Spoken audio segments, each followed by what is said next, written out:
ॐ श्रुतिस्मृतिपुराणानाम् आलयं करुणालयं नमामि भगवत्पादं शङ्करं लोकशङ्करं शङ्करं शङ्कराचार्यं केशवं बादरायणं सूत्रभाष्यकृतौ वन्दे भगवन्तौ पुनः पुनः ईश्वरो गुरुरात्मेति मूर्तिभेदविभागिने व्योमवद्व्याप्तदेहाय दक्षिणामूर्तये नमः।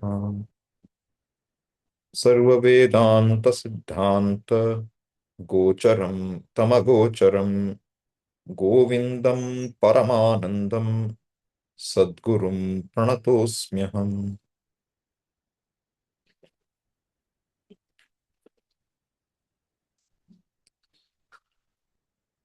So we are almost done with looking at Sadhana Chatushtaya. Sadhana Chatushtayam is a fourfold qualification, fourfold and looking at it in one given way. Basically, a person describing a person for whom this Shastra is intended, who would be able to make something out of this, make the most out of this. That person was described as one who is endowed with viveka, vairagya, shamadhishatka sampatti, and mumukshutvam. So, what is mumukshutvam? That desire to be free. Free from what? Free from some sense of limitation. All of us feel limited in some ways. So we feel limited in terms of, the size of the house is not big enough. Size of the car is not big enough. Speed of the car is not good enough. The roads are not wide enough. The trees are not shady enough. The rains are insufficient. The food you have is not the best quality. Organic would be better. I'm just saying, if you try to look at what all limitations we see, it's not, you shouldn't think limitation in some particular way. Limitation means whatever you feel can be different for you to feel okay. That's called limitation. Which means no human being in the world is free from limitation. Understand this clearly. We are free from limitation only momentarily when you do when say cheese means you'll smile. That too in the photography of it, it's difficult because when he says cheese, you don't know whether saying cheese the right way or the wrong way. Because smile should come properly. So this is our lot. So where is the question of not having that limitation? So understand what limitation means. Because some people think limitation means I don't want to be born again. Forget about being born again. Are you okay right now? If you're okay right now, don't worry about being born again. But I'm okay. Then, but there we want but there. What is that but? That but is because I'm okay, but I can be better. That's what it means. That I can be better. Nothing wrong with I can be better. But does it find an end? Is there any point where you say, now there is no more room for improvement? No more room. Nothing more. And no way I can fall. One, you can say, okay, I have become CEO. No more room for improvement within this organization. But you're afraid you will be dismissed because your performance is below par. Shares are going down. So, gaining what you want, job to be done. Holding on to what you have got, job to be done. Getting rid of what you don't want, job to be done. Avoiding what you got rid of, job to be done. This is life. If this is our life, then it is bandha. There is a bondage. There's a limit. See, understand the word bondage. It's not like somebody has tied me up with some ropes. And what did Shankara say about this bondage? It is avidya kalpitaha. This is not real. If the bondage is real, You need somebody else to untie you. You can't untie yourself. But if you tied yourself up with your wrong thinking, then how will you untie yourself? Remember the story we saw at the end of last class about the cows in the Gurukulam, no rope. Shishya is worried they will run away. Guru said, go pretend to tie them. He tied them, each one of them carefully. Next morning, they won't run. He went back to the Guru. How come they don't run? Hey, you tied them yesterday. I didn't tie them. I pretended to tie them. Okay, pretend to untie them. Bandha is there. For cow, avidya kalpita bandha was there. It thought it has been tied. Unless it thinks it's free, it can't run. Because it feels strained by the rope at the neck. What is the problem? Not the rope. The thinking that I am bound. The thinking that I am not okay. And if this body is me, of course I am not okay. Who says I am okay? With this body, jara roga yuktam. Afflicted by disease, afflicted by jara. What is jara? Jru vayohano. That sound itself is nice. Jru. Decay. Vayohano. Your life, see, your life is given. Number of breaths. Faster you breathe, faster you leave. That's why pranayama is important. So you can extend your lifetime. Breathe slowly, you will live longer. So, but the point is, jara is what? It's not just about life ending. What happens as you grow old? You start hearing the joints when they move. Right? Knee doesn't bend. Can't sit on the floor anymore. Can't go up a staircase. Can't handle a cold water shower. Can't walk without a stick. May not happen to everybody, but I'm just saying everyone suffers some limitation as we grow old. And even if you are young, Roga is no restriction who will come to. COVID did not ask, what is your age? 21? Okay, I will leave you alone. It didn't do that. So being this, given it is this body, okay, there is no seeming disease, but you go for a medical check, all diseases show up suddenly. I don't know it's a problem or not, but cholesterol is very high. Is it a problem? I don't know it's a problem. But they tell you there's a correlation. If you have high lipid profile is not good, risk of heart attack is much higher. You don't know. But what I'm saying is with this body, even if you are well, you see that I'm 5 feet and 6 inches tall. Look at my neighbor, he's 6 feet tall. We both go play basketball. I can't do anything. The fellow will just put it on my hand on top of it and he'll put the basket. Great player, basketball player. What can you do? You can't win against him, okay? Because you can't stop him. Even if you jump, he can also jump. How are you going to put up with this and saying it's no limitation? There is limitation. Therefore, avidya kritam means what? Am I imagining I'm limited? No. If this body is me, definitely it's limited. If it is mind is me, more limited. Then what is avidya kritam? You are not what you take yourself to be. If I am not what I take myself to be, what am I? I want to know. Why? Because I am told that by knowing who I am, I will no longer suffer from any kind of limitation. Why? Because I will discover there is only one reality, and that reality is not other than me. That is called moksha. So there is no doing involved. There is no change involved. All arguments we have against oneness are all in the head. You can either try to convince your head, or you can see that the head itself can be dismissed. Which do you want to do? It's your choice, okay? You can try to convince your head that no, I'm okay.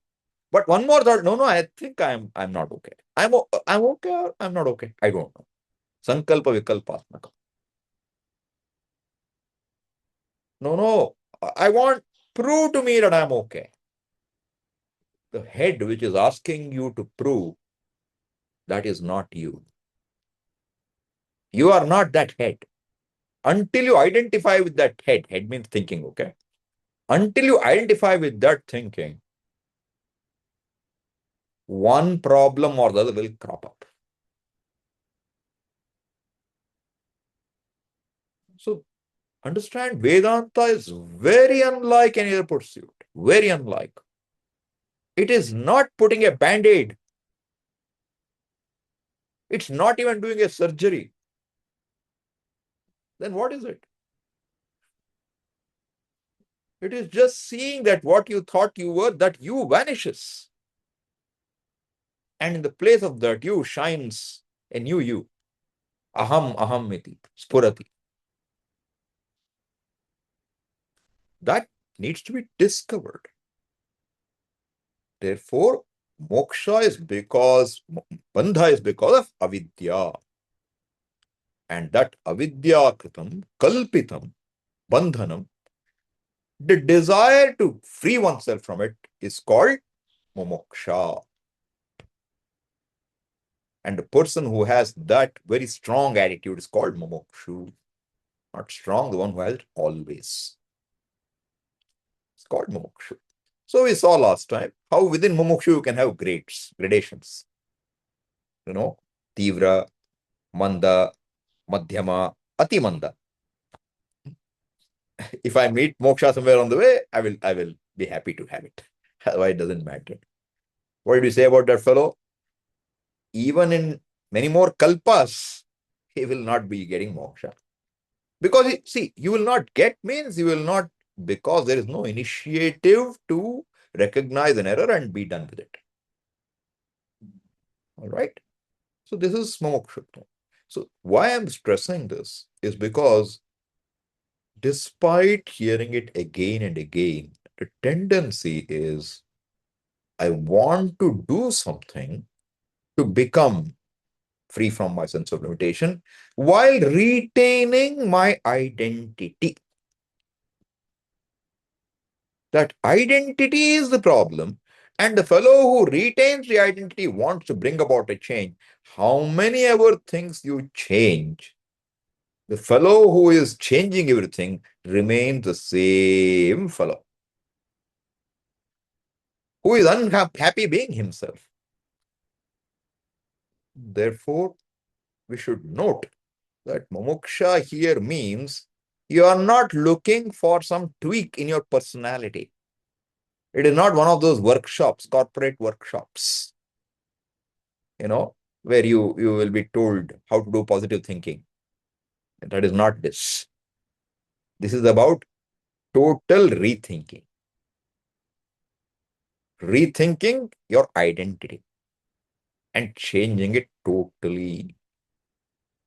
You think there's a body. In the body, there's a mind. In the mind, there's an Atma. Reverse it all, okay? There is Atma. In the Atma, there's a mind. In the mind, there's a body. Reverse it all. Shirshasana you have to do. Then only something will enter.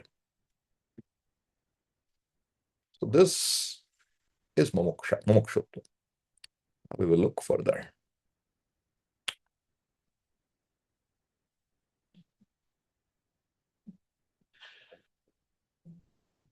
So now,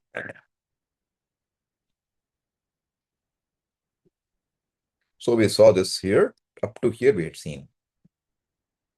Saw all these verses last time. Vivek Chudamani verse was Mandava Madhyama. So mumukshutvam definition is what? Ahankaradi dehantan bandhan ajnana kalpitan swaswarupavabodhena moktum ichha mumukshuta. What is mumukshuta? That quality of wanting to be free. What is it? Moktum ichha. Wanting to free myself. From what? Desire to free myself. From what? From the bandhas, from the bondages, from the knots. What are they? Identity with, beginning with the ego up to the body. Ahankara dehantan. And what are all of them? Ajnana kalpitan. They are not really there. Why do you say? Because when you are asleep, you are free every day. If your bondage is with you, you should be finding limited even in sleep, but you're free. Enough to see. Swaswarupa avabodhena. So how do you get rid of this bandha? By knowing yourself as you are, dropping the wrong identity. That is called mumukshuta. And that is what manda madhyama rupapi. It may be weak, mumukshuta, may be very weak, maybe somewhat middling.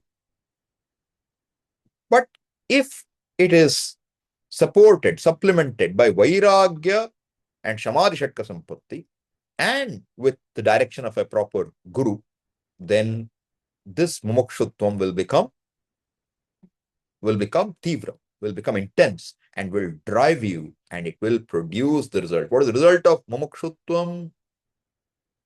Is, if the mumukshutvam is strong, the outcome is you will discover freedom, because you can't stop till you do so. Idea is you're driven. Don't think a spiritual person is not driven. Better be driven.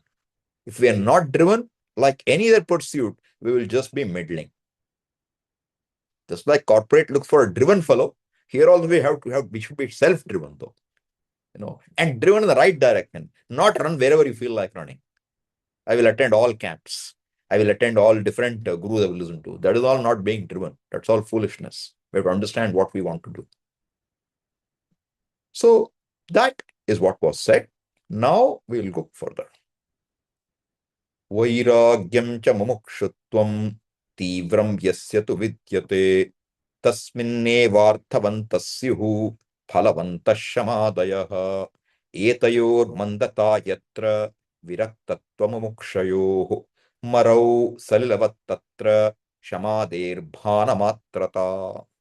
Two verses. One is saying in a positive way, one is saying it in a negative way. It's like, you have a scissor.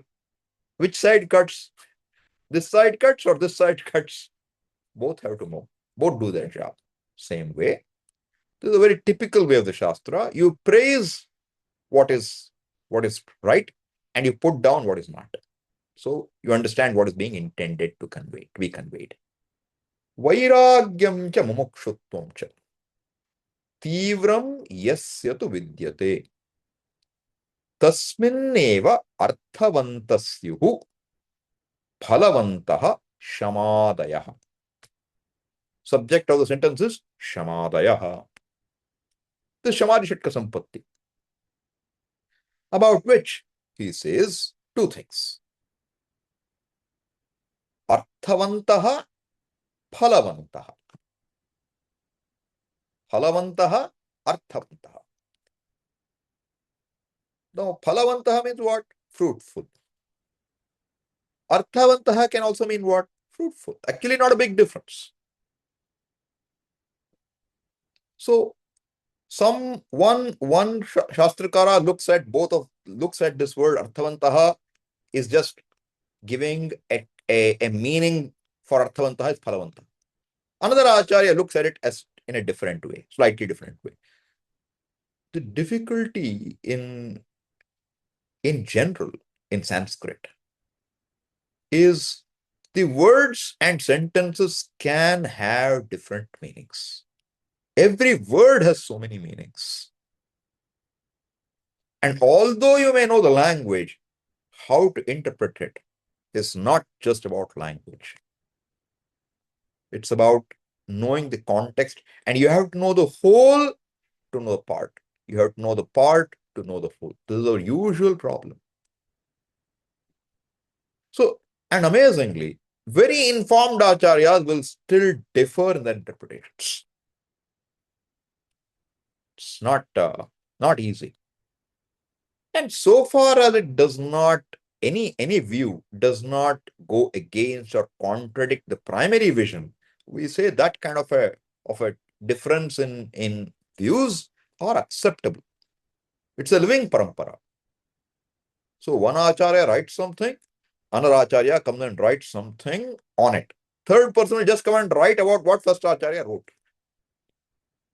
This is all very common. So if you see for the Bhagavad Gita, there is a commentary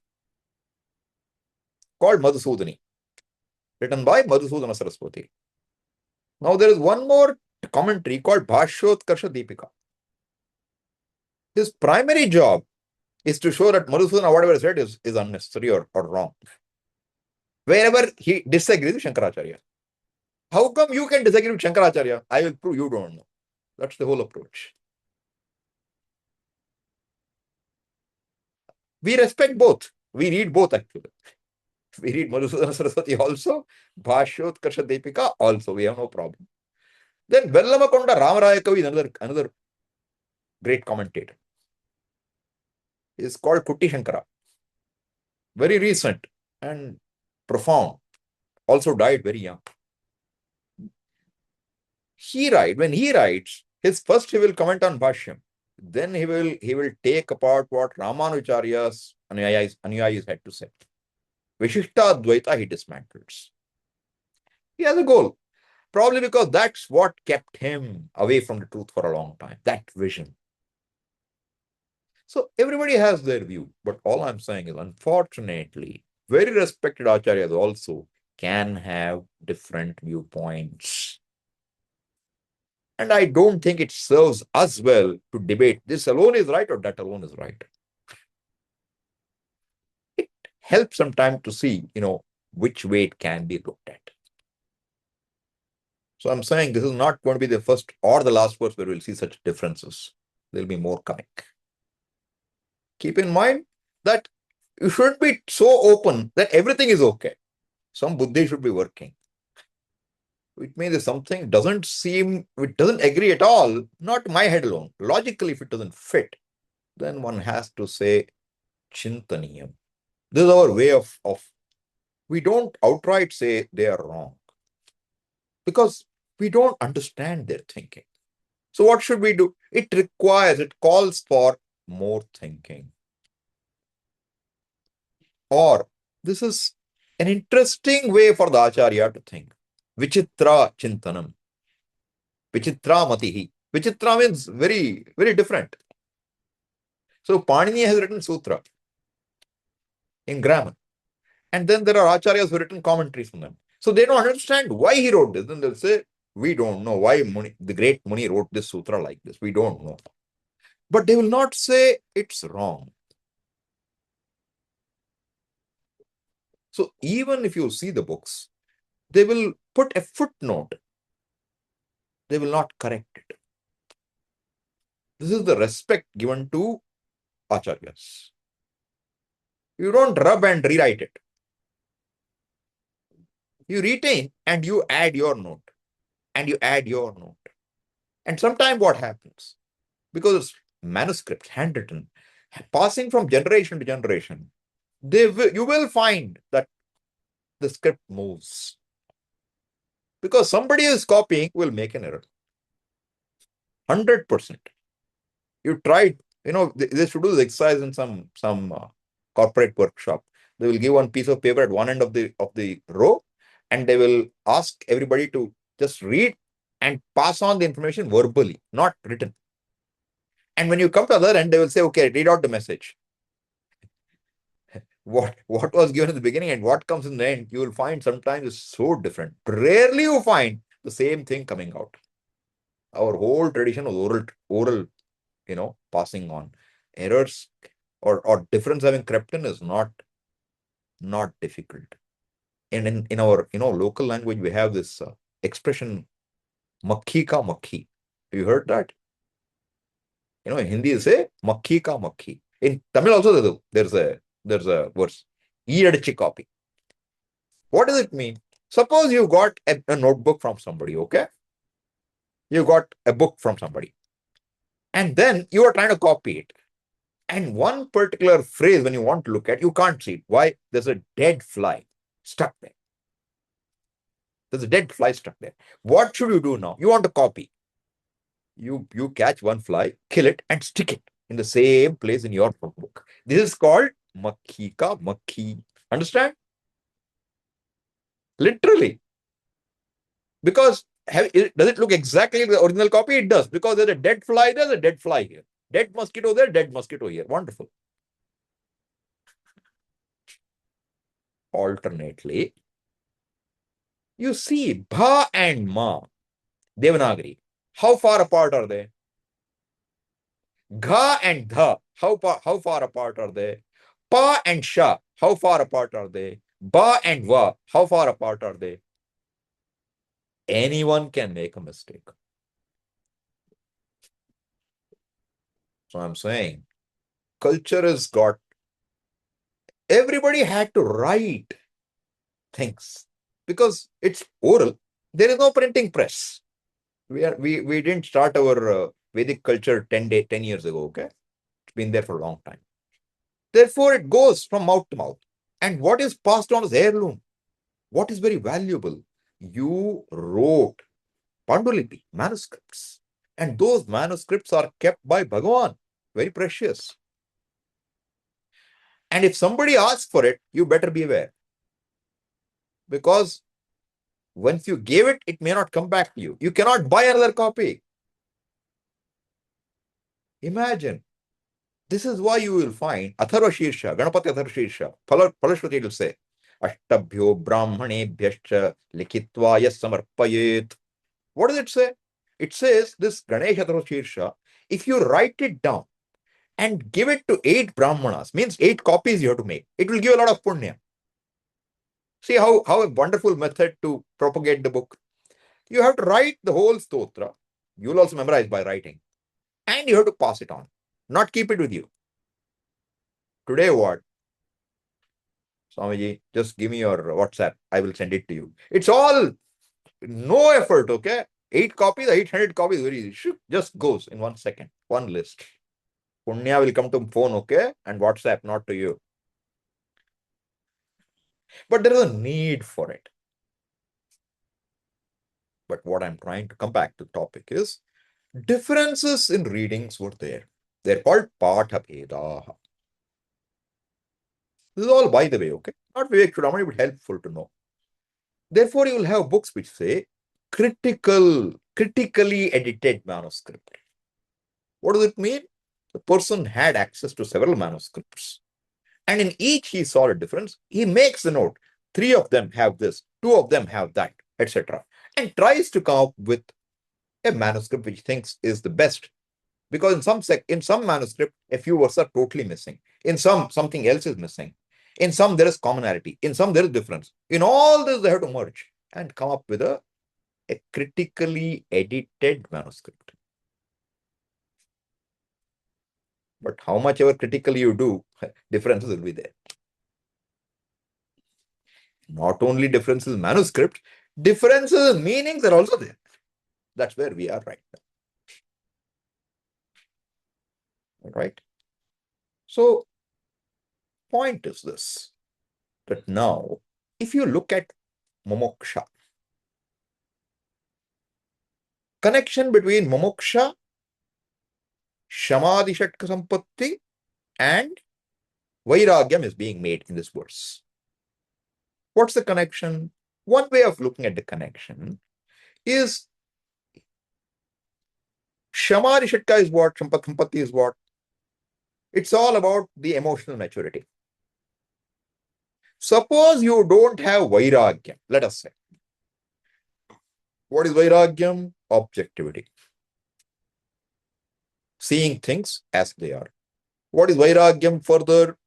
It is seeing dosha darshanam.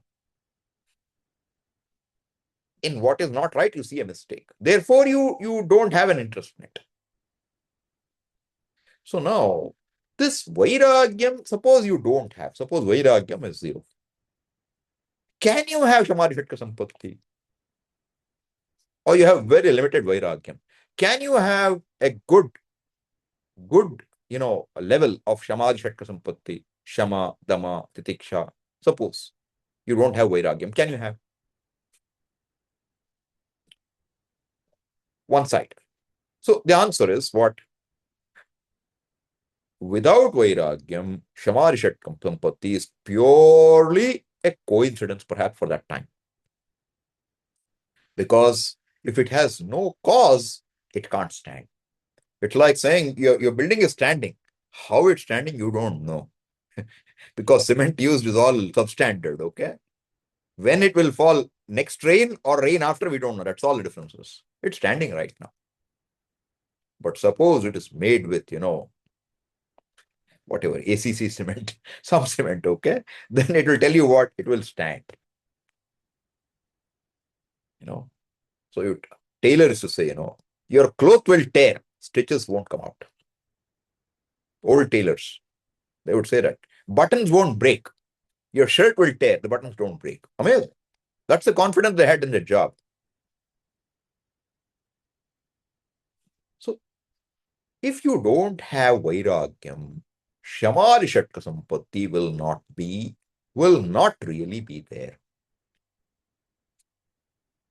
And again, if you don't have mumuksha,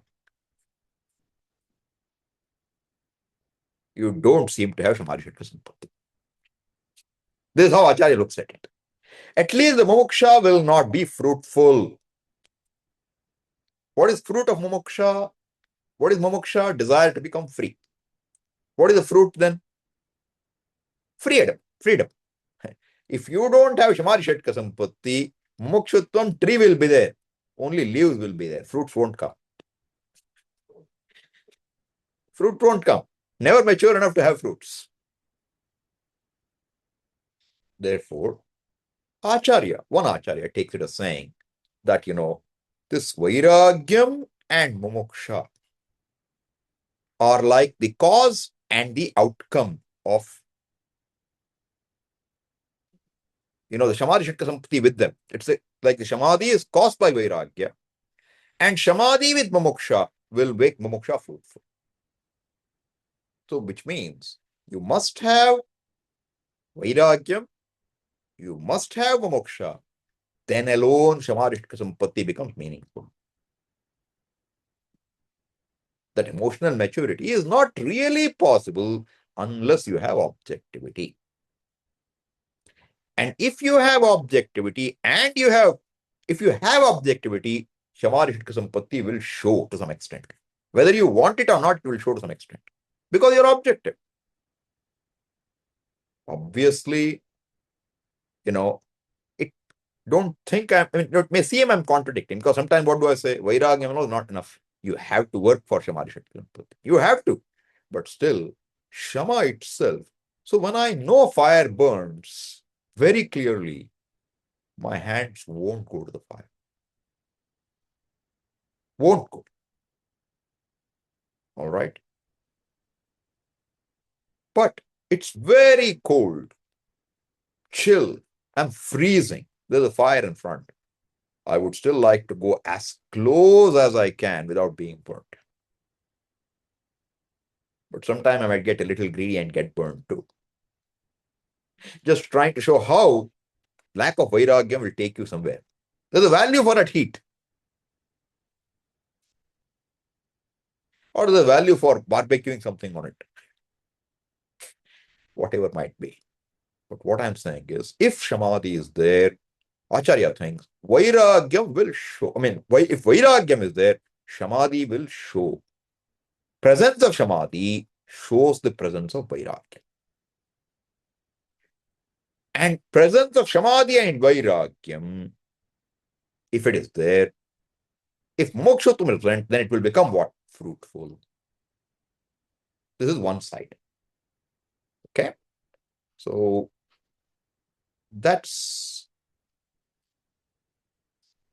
what he said here. Vairagyam cha mumukshutvam cha. Not just being there, tivram. Tivram means they should both be of a high degree, intense. The objectivity is very intense, and this desire to be free is also very intense. When both of them are there, and mumukshutvam is how? See, word mumukshutvam has to we should include jigyasa here. The freedom is only by knowing, not by gaining. Otherwise, you will have a lot of desires to run after things. So when that is there, mumukshutvam, vairagyam, jigyasa is there, then what? Tasmin eva arthavantas syuhu. Then only this vairagyam will be meaningful. Shamadama will be meaningful, not vairagyam. Plural. Arthavantah. Shamadayah arthavantah syuhu. And only when tivra mumuksha is there, shamadayah phalavantah syuhu, they will become fruitful. Otherwise, samadhi by itself, you strive for it, but by itself, it can't produce anything for you. They have to be teamwork, Everything works together in tandem. Then he gives the other side of it. Etayor mandata yatra. First is tivram. Now what? Mandata means they are of a lower degree, lesser degree, less intense.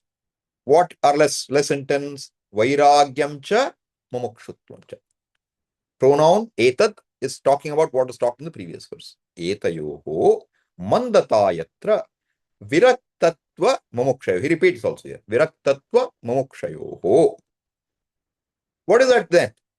Marau salilavattatra shamadehe bhana matrata. Maru means a desert. Maruchika. Marichika. Maru is a desert. Marau, seventh case. Marau, like Gurau. Marau salilavat. What is salilam? Water. Salilavat, like water. Like what? Where is water in a desert? In the hot sun. Mirage water. Okay? Only an appearance. Abhasamatra. Marau salilavat tatra.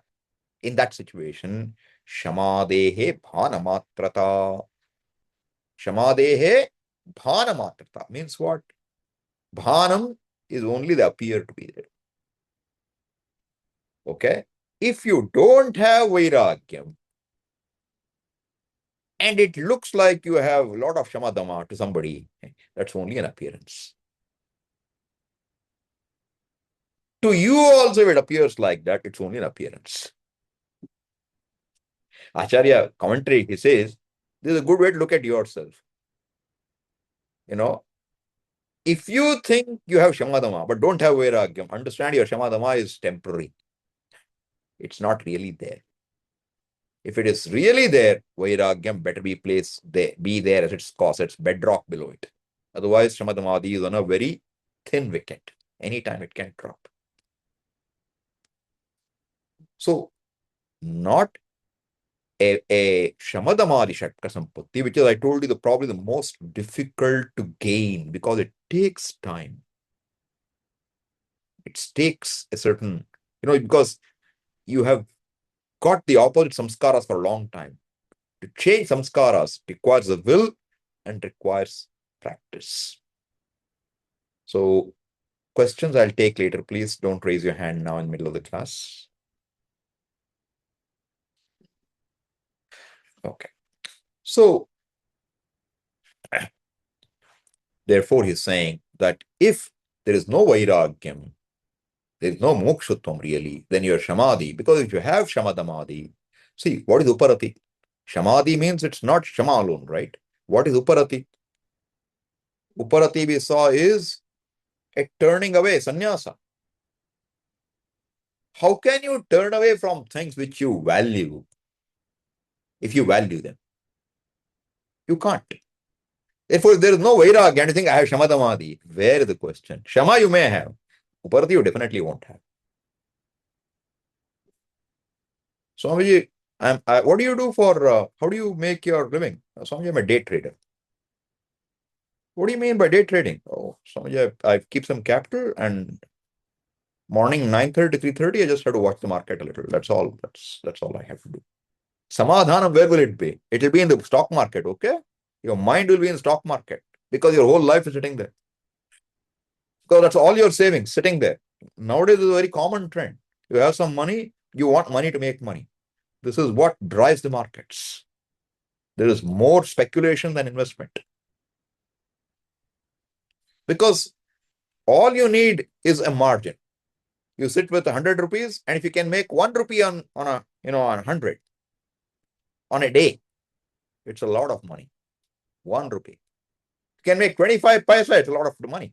Because 100 rupees, 1 rupee in a day means in 1 year how much? 300%, 400% return. Cut it down to 25%. Still 100% return. Who doesn't want it? Looks easy. All you have to do is watch stock market. Put limit order, stop order, and just play with it.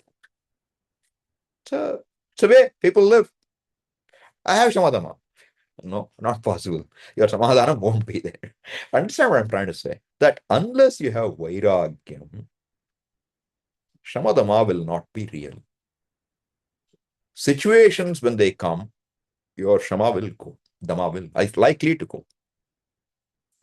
So he's saying, what Acharya is emphasizing is you better strengthen vairagyam and mumukshutvam. That's what the message is really. Only Shamadama you try, it won't work. You have to have its foundation, Shama. Vairagyam. Vairagyam is then, and Shama will become the karya with your effort. And if vairagyam is there and Shama is real, then mumukshutvam will gain a certain capacity to bless. Therefore, it will take you to your destination, which is moksha. Same adhikaritvam being stressed a little more in a different way. Okay? Puja Swamiji will say sometimes that mumukshutvam is enough. Why? So you can justify every one of these statements, you can justify. How mumukshutvam can be enough? If the desire to be free from this sense of limitation is extremely strong, it will drive me to do whatever I have to change, because that desire is unrelenting. So if vairagyam is extremely strong, it will make you run away from things. You won't ask, Swami, should I leave my job or should I not? Even if I tell hold on, you will not. So you can see anyone value, see, it's knowledge. Any knowledge will make you do things. That's what a cognitive pursuit means. And until it makes us change something, means the knowledge is not assimilated. I'm not talking of Aham Brahmasmi. I'm talking of knowledge at any level. If it's not assimilated, sugar is not healthy for me. If it is not assimilated, I will assimilate sugar. Only question is whether my wife is there or not. If she is there, I won't take because she stops me. If she is not there, Swamiji, I'm okay. I can take a little. Right? That's a gross example. Subtler example. Swamiji, my children make me happy. Think 10 times. We have to think. Because if we depend on them, this is what Acharya and Upanishads say so clearly. If you rely on these, it will make you regret. Because if you rely on anything which is not the truth not being there in it, it will make you regret.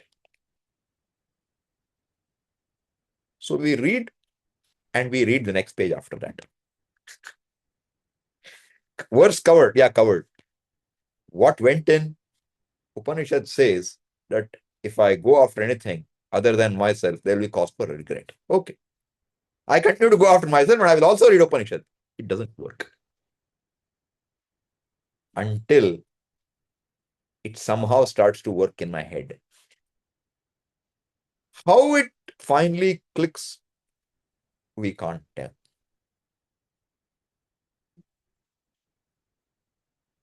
See, who of us doesn't know, if you really think about it? Can you change anybody? Can you change your past? If you're complaining of your past, will it change? Do we stop? Do we stop? Why not?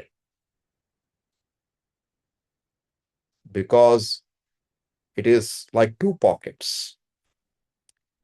If you are writing Vedanta exam, you will know how to fill the right answers. Life is different. It's like this. When I'm at work, I'm suited, booted, I have a tie, everything is perfect. When I'm at home, one simple dhoti and I'm good. What's wrong with that? Nothing wrong with that. Same way. Vedanta class, no, nothing is good. Only Atmayanam. After Vedanta class, everything is okay. That that that tends to happen. Okay. Someone told me, Swami, it's not true. It doesn't happen with me. Maybe it doesn't happen for you, but for others it can happen. More common than not. Because this knowledge is about you, it cannot be partitioned. Therefore, this understanding has to seep in. So if you've seen, there's a book by Puju Swamiji called Value of Values. Very nice book. And in that also I will say, read only the introduction. That's very, very nice. What is the introduction about? That the value of a value has to be understood. That's the whole title. Value of values. Seems redundant. No. There is a value. Unassimilated. There is a value written in the book, in the Shastra. There's a value that I add to it, a personal value I have. My personal value and the value that the Shastra tells me is useful to me are not at the same level. They're not in sync. And the value, when it comes to me receiving the value from somebody, it is well assimilated. But when it comes to giving those values to somebody else, it is not assimilated. Like what? When somebody is talking to me, I expect them to be respectful. I expect them to be honest. I expect them to be straightforward.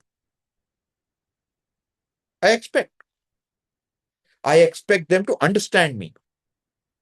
I expect them to accommodate me. I have some difficulties. Please accommodate me. I can't change overnight. But do I extend the same courtesy back to them? Do I always play straight with everybody? Do I always tell the truth? Is the value equal? Or am I more lenient towards myself? When I don't do only one lie I told. But when that person, he lies to me, I don't trust him. He cheated on me. He was seeing somebody else. Very serious. What about your past? I don't want to talk about it. Nice answer. What I'm trying to say to you is this. This dichotomy of values is there. This is what you will see Swamiji addressing. That there is a value. What is the assimilated personal value? Unless the value is assimilated, it becomes my value, not Krishna's value. Krishna says, Amanitvam, Adambitvam. That is Krishna's value. What is your value? Receiving end, I like all of them. Everything is correct. Giving end, so I'll be selective. What is convenient, I will do that.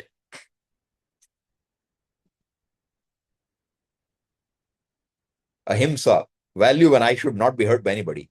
But if my likes and dislikes so require, I don't mind treading on a few toes. What can I do, Swamiji? I have to live also, right? But when somebody treads on your toes, he has to live too. Are you equally happy with that? We're not. Why I'm saying? Because any value is like this, including Shamadamadi.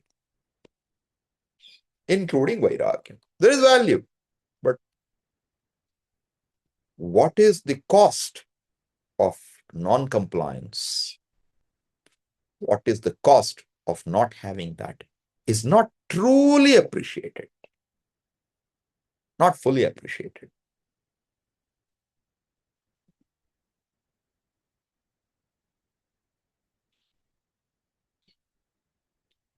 We have time. Tomorrow we will see. See, this tomorrow business is very easy, right? Because somehow we think we will live tomorrow. Whether we will live tomorrow is nobody's guarantee. But the thinking is I will live tomorrow. Otherwise, you can't put anything away for tomorrow. What has to be done today, you do today only. Because tomorrow you don't know. Swami, how can I do everything? Then you will select which ones to do. Suppose you had a guarantee. 5 days from now, you won't be there. What will you do now? What will we do in our life? I don't know what we will do, But life will change.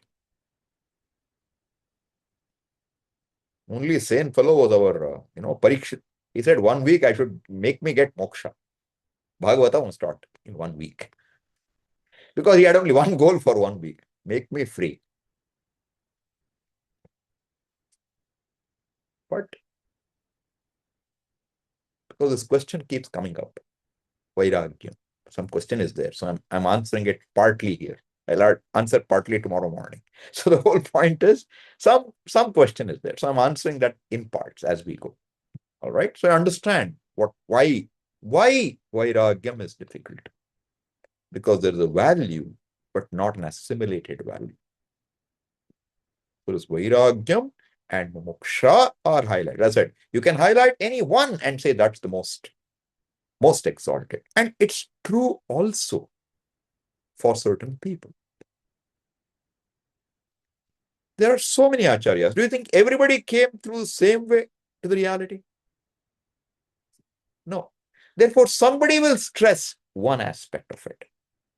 Somebody will stress another aspect of it. Suppose one's problem was, I never understood Atma is Brahman. What is being talked about as Brahman is Atma. Don't take this, it's not simple, it's not silly. I'm not making a joke here. I'm serious about it. Swami Tadatmananji in the US would always say, almost every class, see, keep in mind, we are talking about you. He would say this. Almost every class. And to me that, it sticks, that repetition sticks. That is not talking of some remote thing called Brahman. It's talking about you. It may not enter, but at some point, it enters your head. It doesn't enter the head that I can't change people around me. But when it enters, you will find it starts to act. You will stop trying to mess with people. You'll learn to leave them alone because you recognize you can't change them. But until you feel you can change them, you can't drop the effort. Because somewhere in your heart, you believe, look, my brother is a reasonable fellow. I can't change him. My father is reasonable. I can't change him. Why they don't understand me? They also think, why you don't understand us? Problem is equally there on that side, okay? They also think the same way. They want to change you. You want to change them. It's like football. Who scores the goal? Sometimes it's a tie. Nobody scores a goal. Goalless draw. And here we don't have any, what do you call them? Those last minute, have a few penalty kicks. That will decide the whole game. Or in tennis, you have that, right? At the end, you have, if nothing gets settled, then whole 5-setter is useless. Now the last few shots make the difference. That doesn't happen in life generally. But I'm saying, suppose we understand that we cannot change a person. One person who we are trying to change desperately for the last 20 years. Suddenly you will find a huge relief. Because same person you're trying to change and breaking your head every day and crying. It doesn't change. You mean well. But even if you mean well, that person has to choose to change. You can't change the person. You can be a nimitta, helping, but you can't change the person. If you understand I can't change anybody, that is called vairagyam. Objectivity, okay? Don't think vairagyam, I don't want to look at it. That's only not vairagyam. Vairagyam is understand truth as it is. I can't change my mother. She is 90-year-old. I can't change her. Accept it. It will give you a lot of space. No? Why can't she see that? Why can't she have some vairagyam? She is 90 years old. Question. She has lost a son recently. I'm another son, obviously. She has lost a son a few years ago, 5, 10 years. Still, she doesn't seem to have vairagyam. You know what? In the Shastra, every person does not have vairagyam. Let's understand this clearly. A normal human being is generally interested in arthakama. And your mother has dharma in her, as I understand it. Questioner knows. Dharma she has. If she has dharma, that means artha kama are not without dharma. She will not go after artha unless there's dharma in it. She will not go after kama unless there's dharma in it. Dharma is important to her. That's a huge value. And she believes if I live a dharmic life, if I don't do papa, I will have a better opportunity. I will come back and I'm a very religious person. I will have opportunity to live even closer to Bhagavan. That's all she thinks is possibilities in life. She doesn't think there's something called moksha. For her, dharma is the highest. So far as she is not tied to, even if she is tied to arthakama, you can't do anything. Even there you have to have vairagyam for trying to make her different. But I'm saying why she doesn't have vairagyam is because she does not see anything wrong in her pursuit. She does not see. If she sees, then she will lament sometimes, I can't change. I want to, I can't change. But she is very comfortable being herself, following her life routine as she does. One son is gone. She's very objective. What's wrong? Look at it this way. Son is there. He died in 2016. Okay. Everybody has to go one day. He went. Should I be crying all the time after that? No, I don't need to cry. I'm very objective. I accept the fact he passed on. I have one more son. Take care of me. It's good. It's fine. Now, unless she says, and she's okay. If he takes me tomorrow, I'm ready to go. That's objectivity on her part. But objectivity also means you have to know a thing as it is. She thinks this is me. That she doesn't know is the truth or not. She thinks I'm a traveler. She doesn't think I'm the body. She thinks I'm a traveler. I'll come back. I'll come back as a grandson. Whatever. But her shraddha is in cycle. Punarjanma. And she'll pray, may I have a good janma. May I have a quiet death. Anayasena maranam. Vinadainyena jivanam. That's the prayer. I should live without helplessness and I should die without trouble. If these two are satisfied, everything else, Bhagavan will take care anyway. I'm living a life of values. Ishavasya Upanishad makes it clear. In the end, a person who has done karma says, Agne Naya Supatha Araye. Hey Agni, you please take me in the right path. And you know what? Krato smara, kritakasmara. Remember what all I have done. So confident. I have done everything correctly. I have done. All my life I've done karma. You take care of me. That's your job. Krato smara, kritakasmara. So value for karma means dharma rakshati rakshitaha. Dharma will protect me. That's the belief they have. Older generation had that. I don't see that in my generation. And next generation is, Adrishta itself is questioned. But that generational gap sometimes helps us understand why we can't understand the previous generation or why we can't understand the next generation. But don't mistake that for no vairagyam. Vairagyam with respect to the truth, because truth is not recognized at all, not known. And even if it's there, some people will say, Swamiji, that is all for Mahatmas like you. We can't understand all this. I have lived my life simply. I will pray and Bhagwan will give me good. That's their satisfaction. They don't want to know more. They only want your blessings. Give me anayasena maranam and binadaine jivanam. That's enough. Or next Janma, you make me come to a proper place. Hey, this Janma, I'm sitting here. Why don't you listen to me? Not this Janma.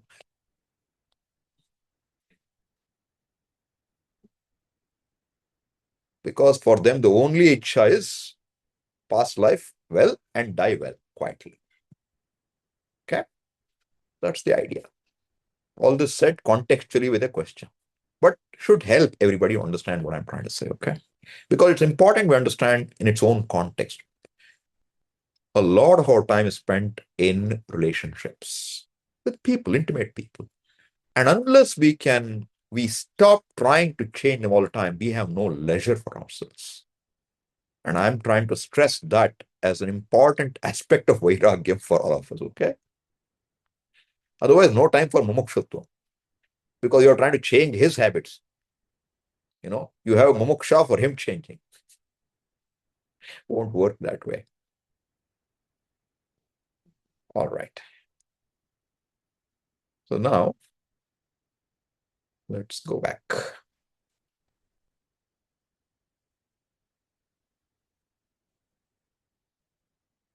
So now what? This is what he said, that if you don't have vairagyam and mumukshuta, then this shamarishta sampatti is also only an appearance. Okay. Mokshakarana samagryam bhaktireva gariyasi swaswarupana bhaktiritya vidhiyate. Now, moksha karana samagryam. Samagri is karana, means. Moksha karana, the cause for moksha. Among the means which will help one gain moksha, bhakti eva gariyasi. What is gariyasi? Gariyasi, the word gariyasi means better. Good, better, best, better. Shreyan, Shreyas, Shrestha, Gariyas, Garishtha. Yasun pratyaya for grammar people. Gariyasi. If you hear, think in Raghuvamsha, I don't know, Ramana maybe. Api swarnamayi lanka name lakshmana rochate. Janani janma bhumishcha swargadapi gariyasi. That's the verse. Quoting Rama. Api swarnamayi lanka. A lanka which is golden. Name lakshmana rochate. It does not attract me, does not make me pleased. Then what attracts you? What makes you happy? What do you like? Janani janma bhumishcha. My mother and my motherland.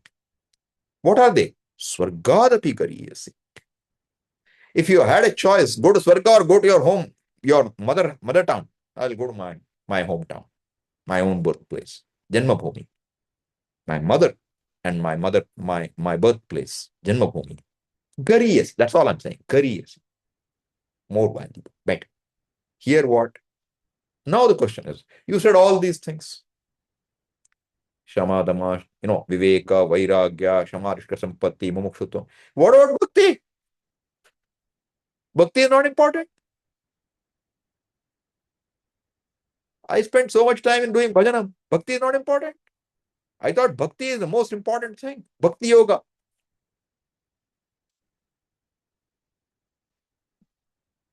Valid question or not? because you spend so much time. Where does it fit in the scheme of things? If you really want to understand where does it fit in, Bhakti should have paid off in you coming here. To arrive at this mumukshutvam, you should have had enough Bhakti. It's paid off.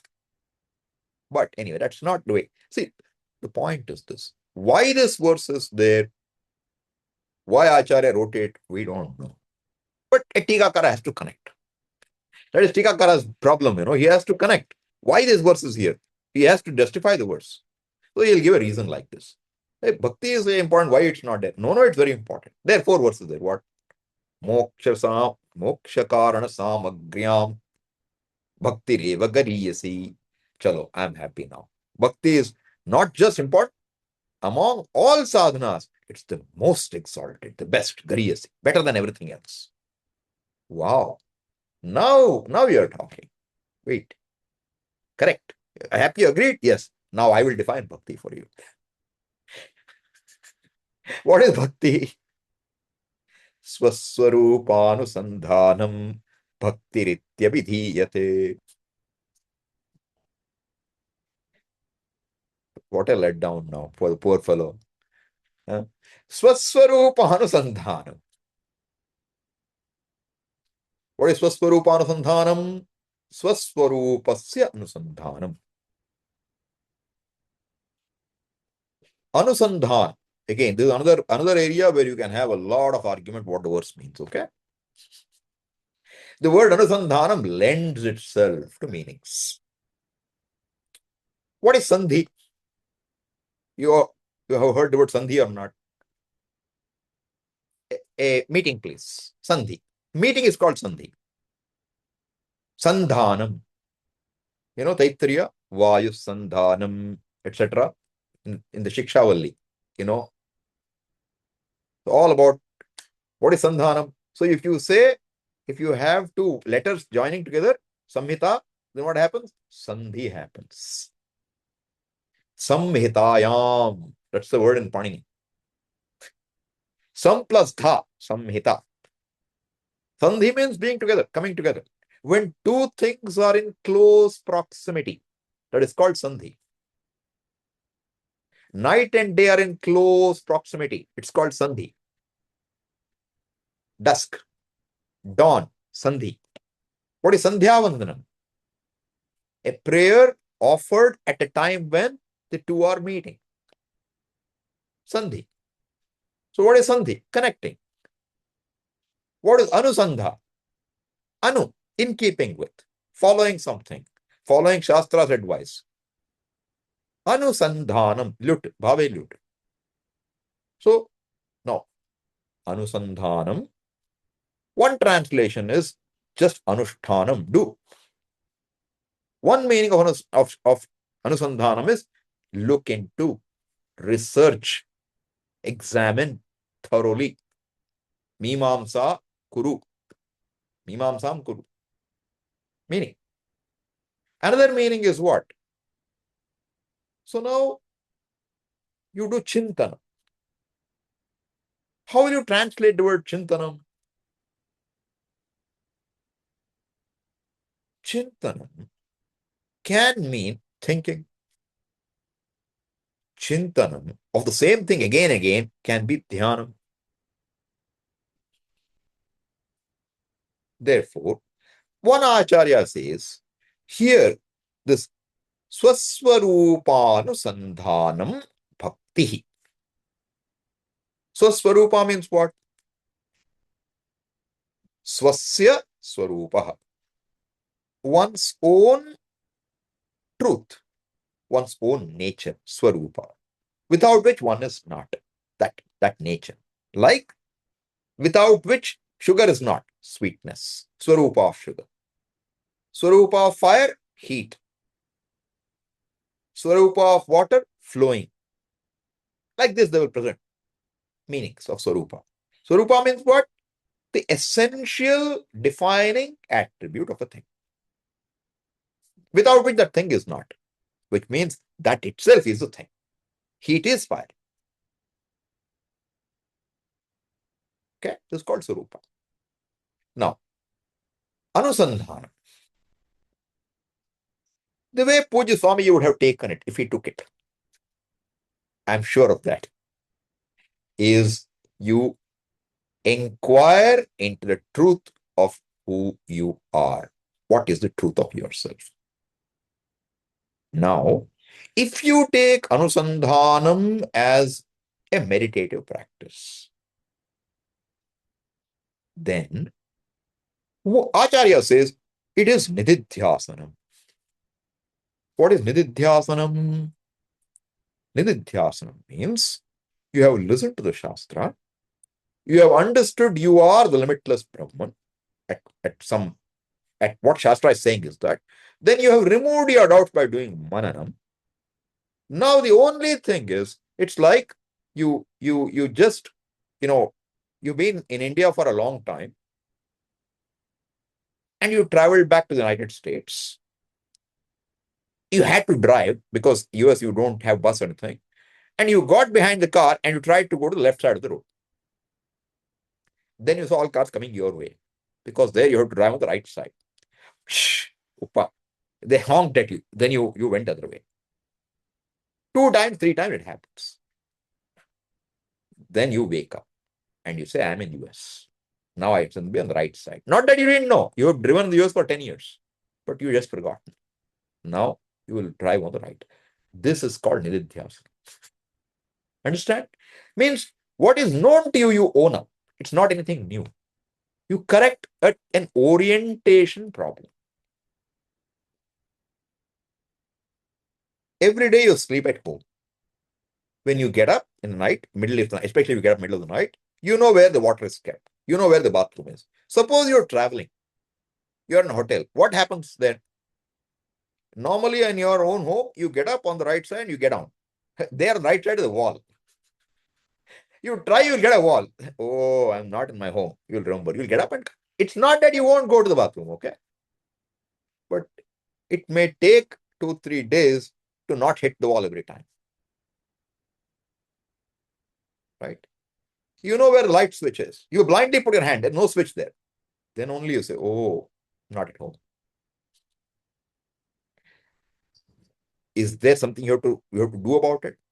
When it happens, it's not that now you're lost. Where is the bathroom now? Right side, there is wall. There is no bathroom now. You don't think like that. You immediately reorient, get up and do what you have to do. Correct? In the same way, when you understood the truth, if the only thing stands between me and my recognition of myself is this orientation. And the orientation is extremely strong because for lifetimes I have been oriented, misoriented, disoriented. Then I have to say, come on, this vada pav is very, very good. Hey, vada pav is not source of my happiness, okay? My source of happiness is myself. I've understood from Shastra. Vada pav I put aside. No problem. Now you don't have to think. Now you don't have to think. Vada pav has got so many calories. All that you don't need, okay? It's a fried thing. These are all vyavaharika. Now what do you say? Vada pav anityam. Okay? Vada pav is what? The taste of vada pav that you loved eating in Mumbai from a long time. Mumbaikar means vada pav. Therefore, you love it. Now you say what? Vada pav taste is, minute vada pav goes over, the taste is gone. It's gone. Once you swallowed the vada pav, there's no vada pav remaining. Maybe you'll smell of the garlic a little while. Right? And your bathroom may smell of it too. That's a different story. But the point is, minute vada pav went down your tongue, vada pav taste is gone. And the minute that taste went down, the raga for that is also gone with it. It's only a memory of it that you want to eat it again. Now you say that, I felt last time I felt bad that after a funeral I had vada pav and I was feeling guilty. Now, vada pav, I'll leave it there. It's okay, you want to leave it, you can leave it there. Only thing you require is what? If you have vairagyam and viveka, you only need orientation at that moment. Orientation was without thinking, I think it's fun, it's enjoyable. Now, no. Even if I enjoy the vada pav, I know that it is because I don't want the vada pav to be any different. That's the reality. I love vada pav because I'm so used to its taste that I don't want it to be any different. I have no agenda for the vada pav. I'm happy for the vada pav to be vada pav. But if I think vada pav makes me happy, that is orientation. Assuming you understood that is not the source of happiness. Okay? Understand Nididhyasana? I'm giving you very mundane examples. Okay? So Nididhyasana is what? Reorienting yourself based on your current understanding, which requires certain alertness, requires certain value for reorienting. No, I understand aham brahmasmi. There's no need to, I will enjoy vada pav and it's good. That what doesn't work that way. Because every time I say vada pav is good, it is undoing my knowledge. It is re-strengthening the old idea that happiness lies outside. That's the challenge. Otherwise, there's nothing wrong with it. The conclusion, which was born of confusion, which takes a great effort to shake off, it comes and sits again. That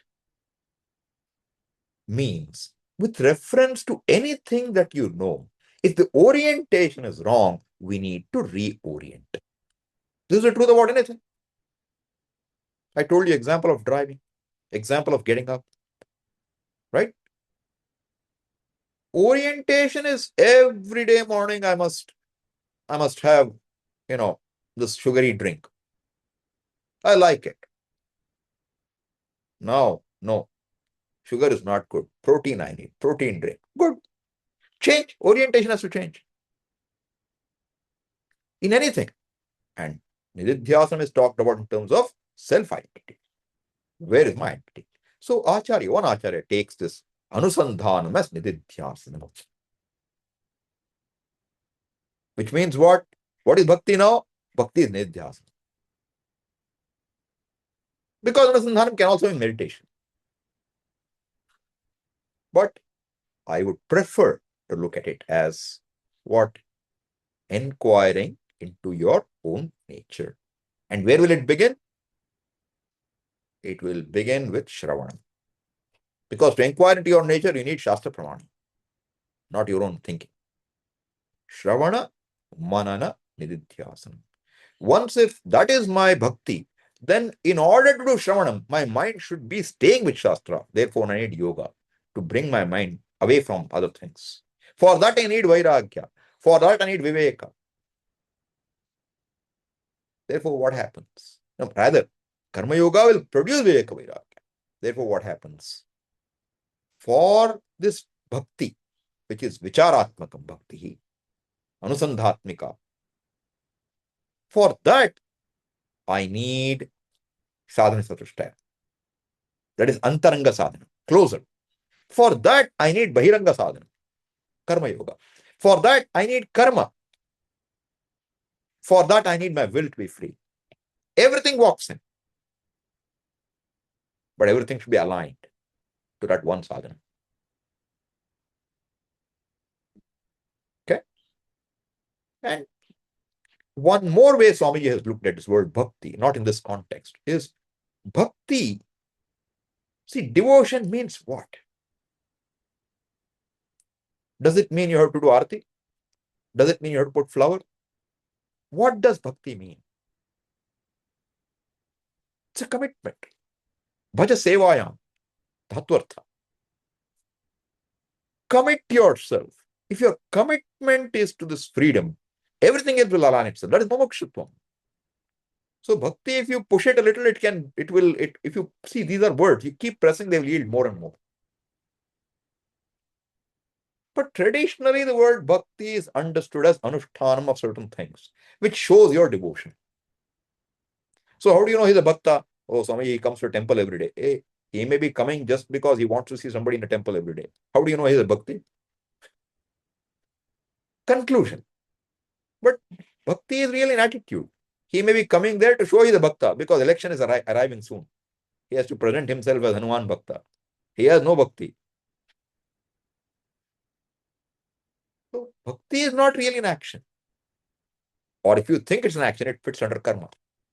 So Swamiji would say, the word bhakti is required by a karma yogi and by a jnana yogi.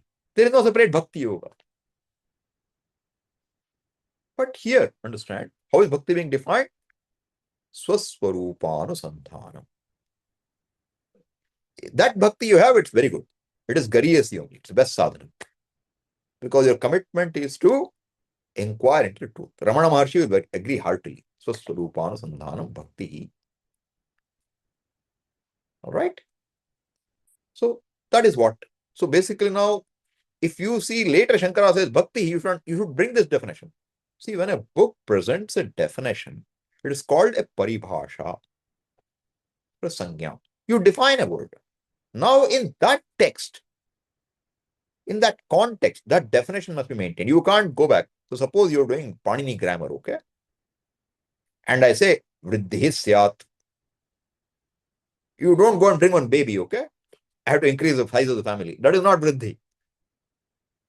Vriddhi is increase, okay? So anytime a child is born, they say vriddhi, increase.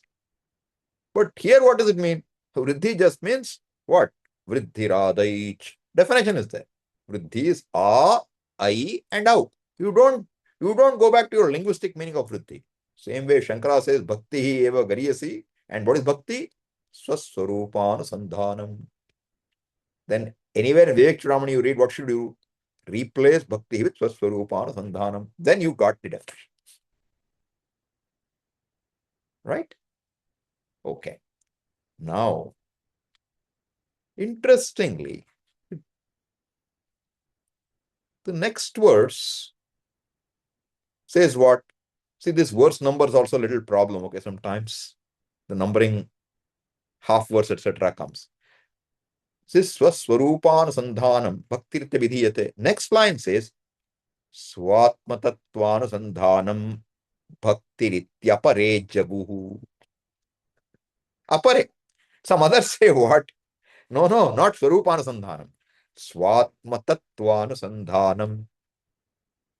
Swamiji, what is different between Swarupa and Tattva? I thought they are the same. I agree with you if you think so. But there are two. I would make some sense out of this. Again, difference of how you look at it. I'm just showing you how sometimes you think you know language, you'll figure it out. You will be lost. Now the problem, Swami, should I listen to this commentary or that commentary? I will tell you. This is something which I always love about Puji Swami. You get the vision and then you make sense of everything else. If you don't get the vision, you're trying to use this to get the vision. It's very difficult. It's easy to get lost. Swami would always do a 3-month course and say, this 3 months, those who got the vision, only then for them 3 years is useful, really. Otherwise, 3 years is waste.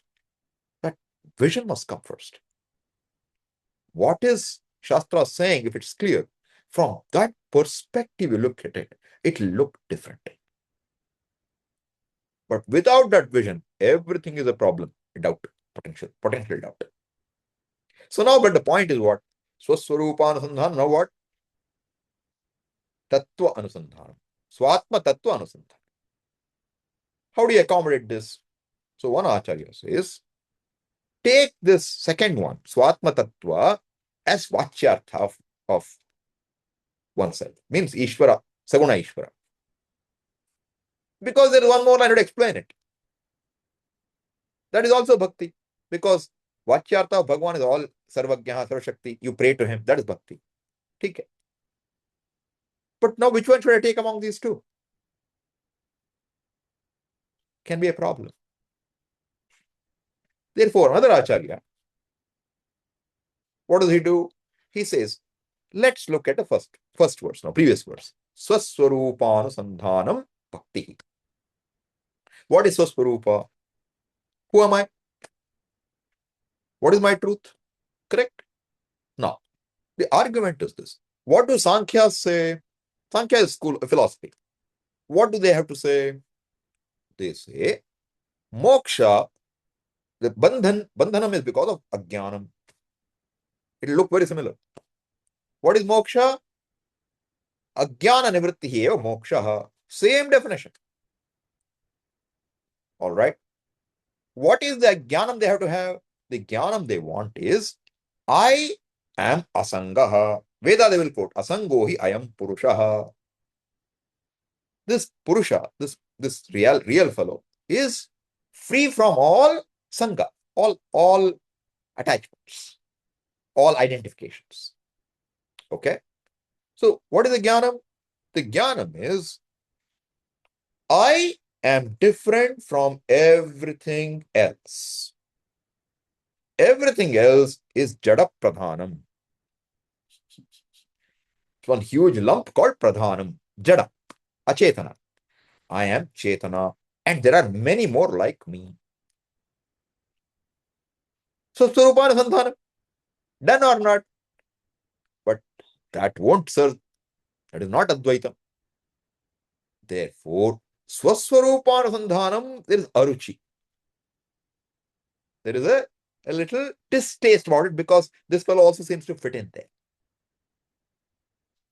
Or he tries to sneak in through that back door. He finds one small crack in the door. He says, I am also here. You have to push that fellow out, okay? Not really, but you have to push out his thinking. How do you push it out? Now you change the word Swarupa to Tattva. What is Tattva? Thatness, truth. Tat Tvam. What is Tattvam? Tasya Bhava Tat Tvam. Very beautiful. What is Tat? Pronoun. That. What is that? Jagat Karana. But what is that? That also is anything. Anything can be called that. And the truth of thatness is Tat Tvam. Therefore, don't do some funny Swarupa, looking at only at yourself without understanding the whole. Do the truth. And the truth of oneself happens to be the truth of the whole universe. Suppose, a goldsmith wants to teach his son what is gold. How many ornaments should he use to show him? Which ornament should he use to show what is gold? Should he use ring? So my doubt is this. Should he use ring? Should he use necklace? Or should he use the bar? Or should he use the coin? Or should he use, chain, anklet, nose ring? Which one should he use? You tell me, which one should he use? Anywhere you start, it will lead to the same because there's only one thing. That is Tattva. Swatma Tattvanubodhena na sankalpayata amanastam sadayati. So that Swatma Tattva. See, as I said, if the second line was not there, we would be happy with Swaswarupanusandhanam. But since the second line is there and you have now apare, now you can say apare means not me, somebody else. Therefore, the first line is correct. Second line is the as I told you, it's just the vachikartha, it's just the Ishvara form. Both can be fit in. But two teachers look at it differently. Finally, what should we understand? Should understand what Shankara is saying, given the whole context of Vedanta, that mumuksha is what? It is freedom from avidya kalpita bandha. Therefore, it can be only jnanam. Therefore, what is the most important sadhanam for removing ajnanam? Except jnanam, nothing is opposed to ajnanam. If you don't know something, suppose you sit and do japa, you will not know it. You may in other things, but when it comes to yourself, you won't. Therefore, the only way to see a thing which is not lit up is to light it up. Any amount of karma other than lighting up will not illumine the object. Any amount of doing, see, the only two things we have, karma or jnana, two means in life. By doing, you can produce, you can change, you can remove, etc. But you cannot do what? Doing assumes existence already. You exist, and what you work on also exists. Existence is not proved by doing. Existence is there, but you don't know the existence as it is. You take existence as an attribute. You take sensuous as an attribute. That needs to be understood. The reality is not understood. That is jnanam here. Therefore, this tattvānusandhānam is bhakti.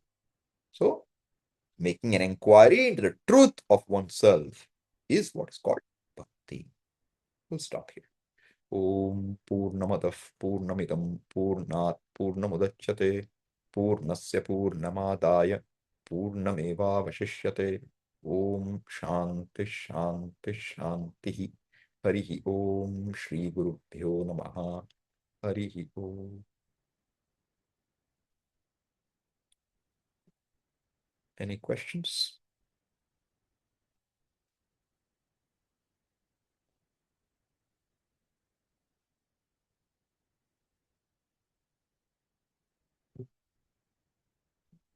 Questions?